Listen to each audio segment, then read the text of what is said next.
이제 우리 하나님의 말씀을 같이 찾도록 하겠습니다. 사도행전 4장 32절, 사도행전 4장 32절 말씀 한 절 말씀인데요, 우리 한 목소리로 같이 읽도록 하겠습니다. 믿는 무리가 한 마음과 한 뜻이 되어 모든 물건을 서로 통용하고 자기 재물을 조금이라도 자기 것이라 하는 이가 하나도 없더라. 아멘. 오늘 하나된 교회라는 제목으로 말씀을 전해 주실 분은 김태권 목사님이십니다. 우리 목사님은 올해부터 우리 교회에 협동 목사님으로 같이 사역하시게 됐는데요, 우리 목사님은 미국의 필라델피아에 있는 임마누엘 교회에서 담임 목사님으로 잘 사역을 하시고, 지금은 시티 투 시티, 우리 교회 개척 운동하는 시티 투 시티에서 코칭 사역, 그 다음에 특별히 우리 후배들을 대상으로 설교 코칭을 계속 하시는 분들입니다. 그래서 우리 개척 나가신 신영태 목사님, 박유한 목사님 이런 분들이 우리 목사님에게 계속 설교 코칭을 받으셨습니다. 저도 설교 준비할 때 항상 제 책상 앞에 우리 김태건 목사님이 앉아 계시고 권성달 교수님이 앉아 계시고 다 모셔놓고 제가 설교 준비합니다. 이런 귀한 분들이 우리 교회 같이 동력하게 된 건 너무 감사하고 또 우리에게도 큰 힘이 됩니다. 우리 목사님 나오실 때 목사님 사랑합니다, 사모하며 듣겠습니다, 박수로 맡겼습니다.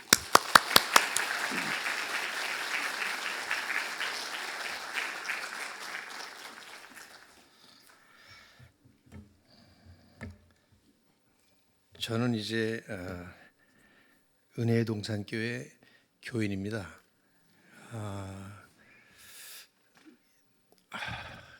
제가 설교 코칭을 한다고 소개를 하셔서 전 이제 큰일 났습니다. 그전에는 소개받고 나서 그냥 하나님의 말씀을 소신껏 전하면 됐는데 요즘은 참 부담스러워요. 이렇게 저를 다 보고 계신데 너는 얼마나 잘하나 보자, 좀 그런 얼굴이신 것 같아서 그러시면 안 되고, 뭐 여러분도 다 아시잖아요. 이제 할 만큼 하다가 이제는 못하니까 은퇴를 하는 거고, 은퇴한 사람들이 못하니까 자꾸 현역 선수들 보고 자꾸만 뭐 뛰어라 가라 받아라 뭐 이런 코칭 같은 것들을 하는 건데, 현역 선수 중에 선수이신 우리 이규현 목사님이 너무 존경스럽고 좋아서 제 아내하고 저는 작년에 교회 등록을 했고 새가족 공부도 다 마쳤고 또 은혜마을에 우리 이달순 권사님의 그 목장에도 지금 한 번밖에 못 갔지만 거기도 지금 소속돼서 가고 있고요. 오산에 살고 있습니다. 혹시 오산에 계신 분 있으면 제가 꼭 식사 대접해 드리겠습니다. 오산에 없다고 그러시더라고요. 그래서 아무튼 이런 자리에 서게 돼서 민망하고 또 감사하고 또 하나님의 말씀 함께 나누면서 오늘 아침에 주시는 은혜를 나누도록 하겠습니다. 날씨가 이제 점점 좋아지죠. 점점 봄 기운이 돌고 있는데 이제 좀 있으면 우리가 아마 남쪽으로 갔던 철새들이 돌아오는 걸 볼 수 있을 거예요.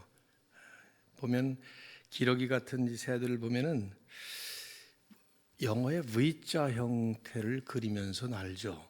영어도 배운 적이 없을 텐데 쟤네들이 이렇게 V자형으로 날잖아요. 그거 어떻게 나는지 여러분 아세요? 혹시? 제가 책에서 읽었는데 이제 앞에 가는 새가 날개를 저으면 그 뒤에 상승 기류를 만들어 준다고 합니다. 그럼 이제 뒤에 따라오는 새는 힘을 덜 들이고도 아주 빨리 그리고 아주 멀리 쉽게 날 수가 있대요. 그 가장 좋은 형태가 이 V자형이랍니다. 그러니까 이제 앞에 가는 새들이 날개를 저으면 뒤에 있는 새들은 그 상승 기류에 힘을 받아서 좀 힘을 덜 들이고도 빨리 날고 쉽게 날고 멀리 날아가는 거죠. 이게 그 형태에서 이탈되는 순간 대기 저항을 금방 느끼기 때문에 다시 금방 그 대열로 들어간다고 합니다. 그러니까 당연히 맨 앞이 가장 힘들겠죠. 그리고 그다음 제일 약한 놈이 뒤에 쓸 거예요. 뭐 어떻게 맨 앞에 제일 강한 놈이 쓰는지 그거는 책에 안 나와 있더라고요. 뭐 자기들끼리 씨름을 하고 나서 하는 건지 모르겠습니다만 뒤에 있는 새들은 계속 기러기 울음소리를 내주는데 그게 이제 신호랍니다. 잘 가고 있다, 또 잘하고 있다, 이런 신호라죠. 제일 재미있는 것이 한 마리가 병에 들거나 뭐 힘이 약해지거나 그래서 이제 땅으로 떨어지면 두 마리가 함께 내려온답니다. 그리고는 걔가 죽든가 아니면 다시 힘을 회복하든가 그때까지 기다렸다가 다음 기러기 떼들이 날아올 때 그때 합류해서 또 간다고 합니다. 너무 신기하지 않아요? 저는 이 철새들의 이 하나된 모습이 바람직한 공동체, 그 공동체가 어떤가를 하더라도 그 바람직한 공동체의 이상적인 모습이라고 생각이 돼요. 어쩌면 저렇게 할 수 있을까? 그 글을 읽으면서 놀라웠습니다. 그러나 한편 놀랍기는 하지만 의아스럽기도 해요. 어떤 면에서는 이 말도 못하는 미물인 철새들이 그런 그 완벽한 하나됨을 이룰 수 있다면 만물의 영장인 우리 인간의 모임은 훨씬 더 멋지게 잘할 수 있지 않겠는가 생각이 드는데 정작 우리 인간 세상은 두 사람만 모여도 사실은 다툼이 일어납니다. 뭐 원수관계의 사람들이 다투는 거야 이해가 되지만 사랑해야 할 사람들끼리 서로 다투잖아요. 부부가 다툽니다. 지독하게 무섭게 다투기도 합니다. 그러다 극단적인 일을 벌이기도 하죠. 형제, 자매들, 부모, 자녀들이 다툽니다. 친하게 지내던 친구들이 어느 날 별것도 아닌 거 가지고 다툽니다. 동역자들이 돼야 될 사람들이 경쟁자가 되어서 다투고 심지어는 교회 안에 있는 성도들끼리도 무섭게 다투는 모습을 종종 봅니다. 우리 교회, 저도 이제 우리 교회니까 우리 교회에서는 아직 제가 못 봤는데 안 그럴 거라고 생각하는데 제가 아는 LA의 한 한인 교회는 당회가 아주 뭐 심하게 다투던 그런 교회였어요. 유명했어요. 근데 어느 날 장로님 한 분이 권총을 가지고 와서 장전된 상태로 책상에 딱 올려놓고 당회를 했다고 해요. 왜 그럴까요? 여러분들은 저리 지금 그 교회 어떻게 됐냐 하고 궁금해서 물으시는 건데 저도 잘 몰라요 어떻게 됐는지. 왜 그럴까요? 왜 미물인 철새들은 그렇게 완벽한 하나됨을 이루는데 만물의 영장으로 창조받은 우리는 둘만 모여도 다툼의 모습을 보이고 하나 되지 못할까? 글쎄요, 뭐 길게 찾아봐야 되겠지만 여러 가지 이유가 있을지 모르겠지만 저는 한 가지 분명한 것은 죄 때문이라고 그렇게 생각합니다. 성경이 보여주는 것을 보면 아담이 범죄한 이후에 우리 인간의 마음속 깊은 곳에 뿌리 박힌 이 죄라고 하는 놈이 우리를 만물의 영장이 아닌 미물만도 못한 모습으로 전락시켜버렸기 때문에 우리는 그런 모습을 보는 것이죠. 서로 돕고 서로 품어주는 것이 아니라 서로 짓밟고 서로 헐뜯는 그것이 우리 사는 세상의 일반적인 현실이 되어버렸습니다. 그렇기 때문에 저는 오늘 본문 말씀을 읽으면서도 이 감동이 되기보다 감동이 되죠. 그런데 잘 믿어지지가 않아요. 믿는 무리가 다 한 마음과 한 뜻이 되어 모든 물건을 서로 통용하고 자기 재물을 조금이라도 자기 것이라고 주장하는 이가 하나도 없었다. 여러분 믿어지십니까? 이게 쉽게 이해가 되세요? 너무 심한 과장 같지 않아요? 성경이 종종 과장을 하잖아요. 예수님 얼마나 과장하는데 명수시죠. 부자가 하늘에 천국에 들어가는 거 꿈도 꾸지 마라. 낙타가 바늘귀로 들어가는 것보다 더 어렵다. 세상에 낙타가 바늘귀보다 작은 낙타가 어디 있겠으며 바늘귀가 낙타보다 큰 바늘귀가 어디 있어요? 말도 안 되는 거 아니에요? 과장이죠. 근데 성경이 과장하고 있는 것은 없는 사실을 거짓되이 과장하는 것이 아니라 강조하고자 하는 그 내용을 부각시키기 위해서 강조하는 이것이 이제 과장법입니다. 이 말씀이 그런 과장 같아요. 도대체 어떤 모습이었길래 지금 이렇게 누가는 여기에 썼을까? 몇십 명 모이는 작은 교회도 아니고 말이에요. 이 예루살렘 교회는 처음 시작부터 3천 명이 회개하고 세례받고 시작하지 않았습니까? 오늘 본문에 위로 올라가 보시면 4절에 가면 남자만 5천 명. 그러니 보통 교회가 여성들이 훨씬 많은데 그러면 뭐 부녀자 아이들까지 다 합하면 10,000명, 20,000명 초대형 교회. 그것도 짧은 기간에 엄청나게 폭발적으로 기하급수적으로 부흥한 그런 교회였습니다. 메가처치였죠. 그런데 한 마음과 한 뜻이 되어서 물건을 서로 통용하고 자기 재물이라고 주장하는 사람이 하나도 없었다 하는 이 과정. 뭘 강조하기 위해서 이렇게 말씀을 하고 있을까 하는 것을 생각해 보게 만듭니다. 우선 믿는 모든 사람들이 한 마음과 한 뜻이 되었다. 이게 무슨 말입니까? 이 마음과 뜻이 한 마음 한 뜻이 되었다 구별했기 때문에 마음 따로 뜻 따로 이렇게 있는 것 같기도 하지만 뭐 영어 성경만 보더라도 one heart and soul 이렇게 원이라는 말을 한 번만 썼어요. 그게 이제 원어에 그렇게 나와 있으니까 이걸 구별했다기보다 아마 속마음이 하나가 된 상태다 이런 뜻인 것 같습니다. 달무드에 보면 머리 2개를 가지고 태어난 아기는 한 사람인가 두 사람인가 하는 질문이 있어요. 여러분 생각이 어떻습니까? 태어났는데 머리가 2개예요. 그럼 2사람이에요? 한 사람이에요? 좀 애매하죠? 근데 답이 나와 있습니다. 거기 한쪽 머리에 뜨거운 물을 부었는데 이쪽에서 전혀 반응이 없다면 이건 2사람이다. 그런데 한쪽 머리에 뜨거운 물을 부었는데 이쪽에서 뜨거워하고 반응을 보이면 이건 한 사람이다. 그런 아주 지혜로운 답을 탈무드에 써놨는데 한 마음과 한 뜻이 되었다, 한 사람으로 느꼈다 그런 말씀으로 볼 수 있겠죠. 기쁜 일에 함께 기뻐하고 괴로운 일에는 함께 괴로워하는 그런 공동체가 되었단 말이에요. 교회 안에 한 성도가 몸이 아프면 내가 아픈 것처럼 마음이 아파요. 괴로운 일이 생기면 나 몰라라 외면하지 아니하고 그 문제를 내 문제처럼 그렇게 삼고 뭐 기도도 해주고 보듬어주고 기쁜 일이 있으면 질투하거나 사촌이 밭을 사면 배가 아픈 것이 아니라 오히려 축하해주고 그런 내 일처럼 한 사람의 마음으로 진심으로 함께 느끼고 함께 나누는 이게 뭐 마음뿐이 아니라 본문을 보면 모든 물건을 실제로 서로 통용했어요. 나눠 가졌단 말이죠. 나눠 썼단 말이에요. 그것도 남는 물건, 쓸모없는 물건을 서로 나눈 게 아니라 자기 재물을 팔아서 나눈 것입니다. 우리는 32절 하나만 읽었습니다만은 그 다음에 나온 걸 보면은 자기 재산을 팔아서 어쩌면 귀한 재물, 대대로 물려오는 소중한 가산을 팔았을지도 모르죠. 그래서 서로에게 필요한 사람, 35절에 보면 각 사람의 필요를 따라 나누어 줬다는 거예요.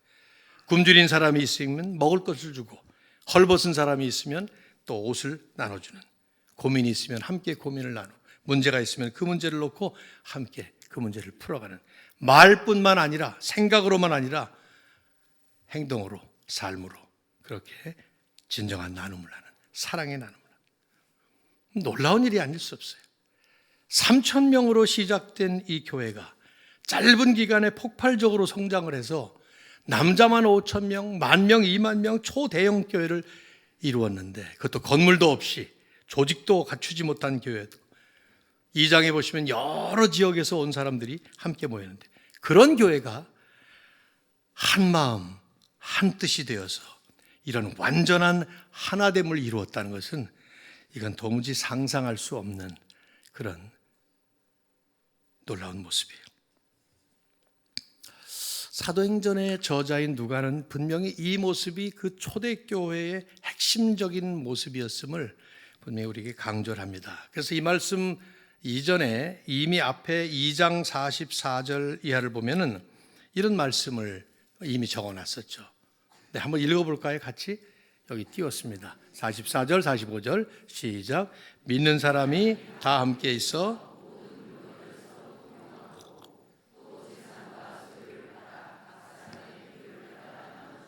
네, 그때 2장에 나오는 말씀이나 오늘 이 본문 말씀이나 뭐 거의 글자 그대로 똑같은 얘기를 지금 반복을 하고 있습니다. 강조하는 것이죠. 뭘 강조하는 겁니까? 무슨 말을 하고 싶은 겁니까? 성경이 지금 우리에게 전하고자 하는 메시지가 무엇입니까? 너희들도 그렇게 해라. 그런 말씀입니까? 오고 오는 모든 교회들은 반드시 이런 모습을 이루어야 된다, 그런 말씀일까요? 물론 그런 메시지가 이 안에 담겨 있는 것 같기도 해요. 그러나 여러분, 할 수 있겠어요? 은혜의 동산교회가 너무 좋은 교회이기 때문에 저도 등록을 했고 여기서 이제 남은 제 생애를 마치고 있다 하는 생각이 들고, 이규현 목사님이 제 장례 예배를 좀 드려줬으면 하는 생각도 있고, 이제 그러려면 제가 목사님 은퇴하시기 전에 죽어야 되는데 이게 자신은 없어요. 저 어머니가 96세까지 사셨기 때문에 아직도 한 30년이 남았단 말이죠. 어쨌든 우리 교회가 얼마나 좋은 교회입니까? 여러분도 그렇게 생각하지 않으세요? 그렇죠? 근데 그렇다고 이 교회처럼 이렇게 할 수 있겠어요? 열심히 노력하면 될까요? 오늘 이렇게 이런 설교 함께 나누고 여러분 다 같이 합시다, 이악 물고 주먹 불끈 쥐고 그렇게 구호 외치고 나가면 되겠느냐 이 말이죠. 사도행전은 분명히 오고는 모든 세대의 모든 교회들과 모든 교인들은 이래야 한다라는 메시지들이 있기는 하지만, 그보다 더 근원적인 메시지는, 훨씬 더 우리에게 강력하게 전파하고 있는 메시지는, 이들이 이렇게 된 것이 어떻게 된 줄 아느냐, 어떻게 이런 모습을 이루게 된 줄 아느냐, 바로 예수 그리스도께서 이들의 중심에 계시기 때문이다 라는 메시지예요. 즉 그리스도께서 승천하시고 우리를 떠나버리신 것이 아니라 성령으로 오히려 찾아오셔서 우리 각자의 심령에 임하시고 교회 안에 운행하시면서 교회와 성도들을 성령으로 충만하게 하심으로써 세상은 도무지 이룰 수 없는 일들을 이루어 주시고, 우리 인간 세상에서는 전혀 볼 수 없는 진정한 천국의 모습을 이루시게 되었다. 주님께서 바로 교회에 좌정하시면서 이렇게 하신 것이다. 이 말씀을 사도행전은 구구절절히 강조하고 있는 것이죠. 그러므로 이 말씀은 하나님 역사의 마지막에 완성될 완전한 하나님 나라에 대한 예표적인 그림이기도 해요. 이제 언젠가 하나님께서 죄로 물든 이 세상을 온전한 모습으로 회복하시고 하나님 나라를 완성하시게 될 때에, 그때 우리는 완전한 하나된 공동체가 되어서 더 이상 다툼이 없고 싸움이 없는, 모두가 한 마음과 한 뜻이 되어서 여기 이 모습이 보여주는 그대로 서로 사랑하고 서로 베풀어주고 이 완벽한 하나를 이루는 완전한 하나님의 나라가 될 것이다. 그 나라를 미리 예표적으로 맛보기로 그려주고 있는 그림이죠. 동시에 이 말씀은 주님께서 오고 오는 모든 세대의 교회들을 이렇게 하나된 교회로 이끌어갈 것이다.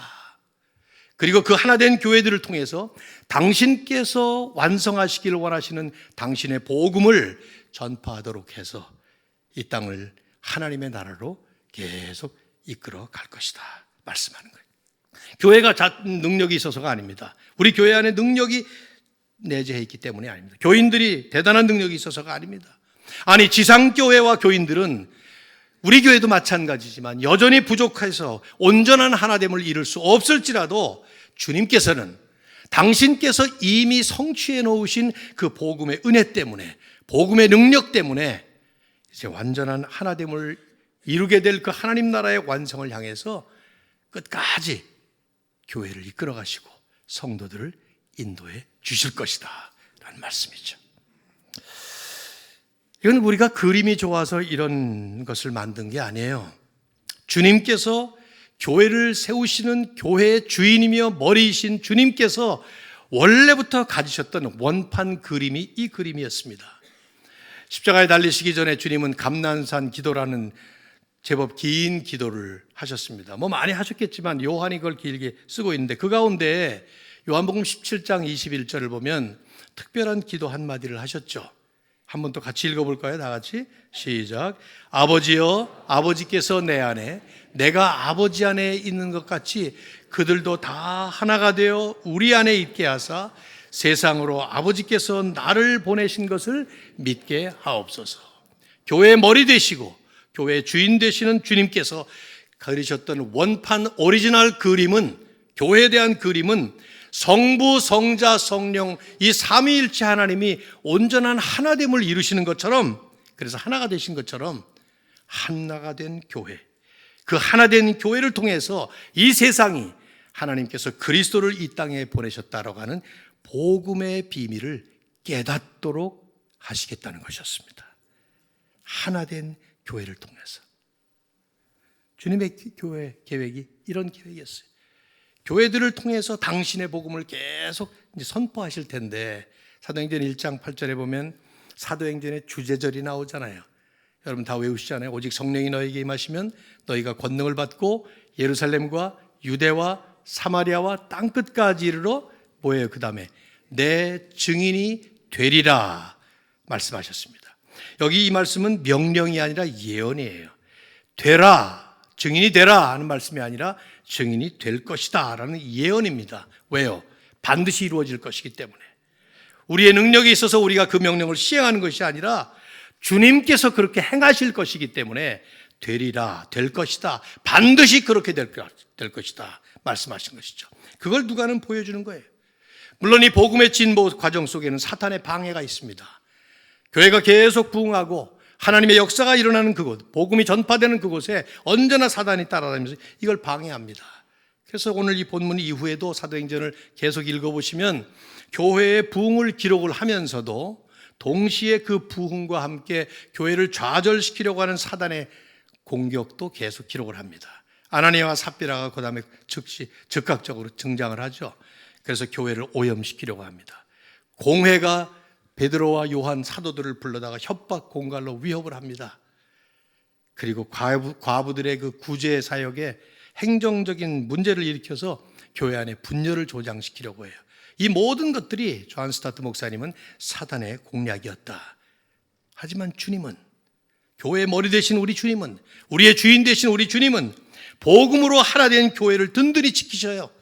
교회가 무너지질 않습니다. 넘어지질 않아요. 그리고는 당신께서 예언하신 그 말씀 그대로 땅끝을 향해요 힘차게 하나 된 교회로 나아갈 수 있도록 이끌어 주시는 것이죠.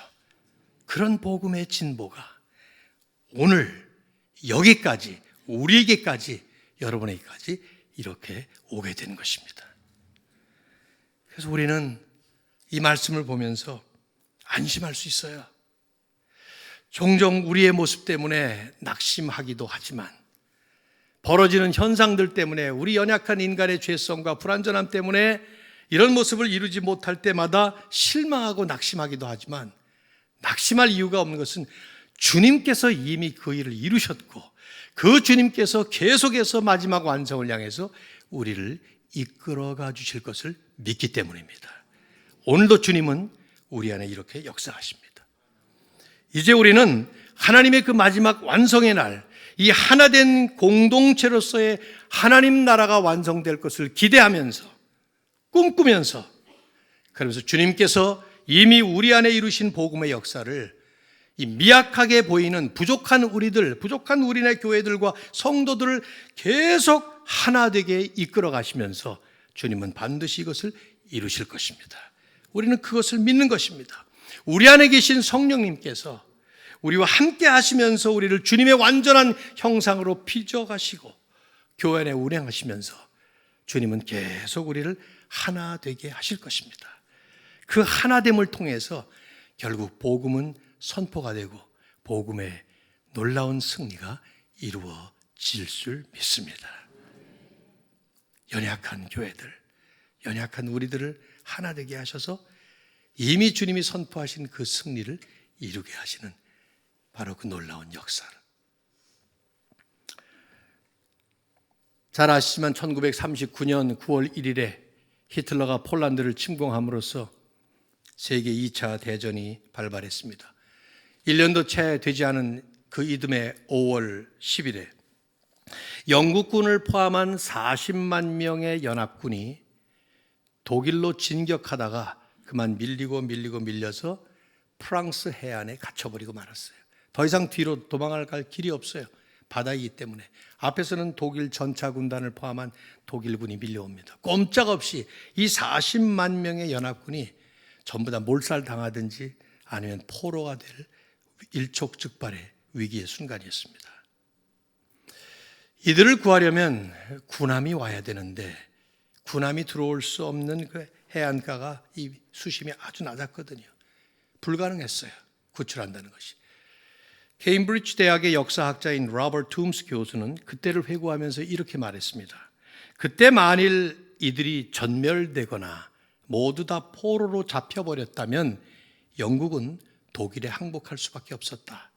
그리고 유럽은 완전히 다 독일에 들어갔을 것이다. 2차 대전의 결과는 완전히 뒤집혔을 것이다. 왜냐하면 무기는 재생산이 가능해요.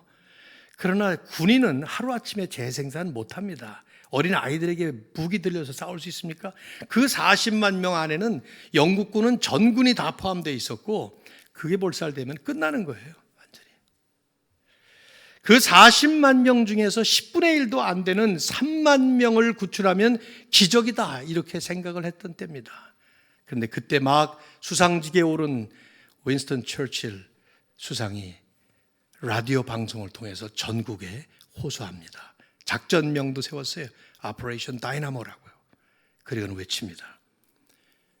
국민 여러분, 군함이 가지 못합니다. 여러분들이 가주십시오. 민간 배들이 가서 구출해 주십시오. 그 말을 듣고 고깃배, 노릿배, 돛단배, 고작 태워봐야 10명, 많이 태워봐야 20명밖에 태울 수 없는 그 배들이 1200대가 달려갑니다. 3만 명을 구출하면 기적일 거라고 했는데 33만 명을 구출해냅니다. 그래서 그 해안가의 이름을 따서 던커크 기적, 던커크 정신 이런 말이 생기게 되었죠. 힘없는 고깃배, 노릿배, 연약한 돛단배 이게 우리의 모습이에요. 교회들의 모습입니다. 우리가 무슨 능력이 있고 무슨 힘이 있어서 땅끝을 복음화할 수 있겠습니까? 그런데 주님은 말씀합니다. 담대하라. 내가 이미 세상을 이겼노라. 십자가 위에서 사망의 권세를 때려잡으시고 사탄의 대갈통을 부셔버리고 주님은 승리를 선포하셨어요. 부활하심으로써. 그런 우리에게 말씀하십니다. 성령이 너에게 임하시면 너희가 권능을 받고 예루살렘과 유대와 사마리아와 땅끝까지 내 증인이 될 것이다. 여러분과 저는 이 부르심에 지금 서 있는 것입니다. 처칠은 아무 보장도 없는 승리를 호소했지만 우리 주님은 완벽한 승리를 이루신 후에 담대하라. 내가 이겼다. 그러면서 우리를 이렇게 보내시는 것이죠. 여러분, 부부가 하나 될 때마다 하나님의 은혜인 것을 기억하십시오. 우리가 어떻게 하나가 됩니까? 친구들이 하나가 되고 동역자들이 하나가 되고 교회가 하나 되고 이런 귀한 하나됨의 모습을 보실 때마다 감격하고 감동하십시오. 바로 우리 안에 주님이 계시기 때문이고 그 주님께서 완벽한 하나된 하나님의 나라를 이루시는 그날까지 우리를 이끌어가 주시리라 믿습니다.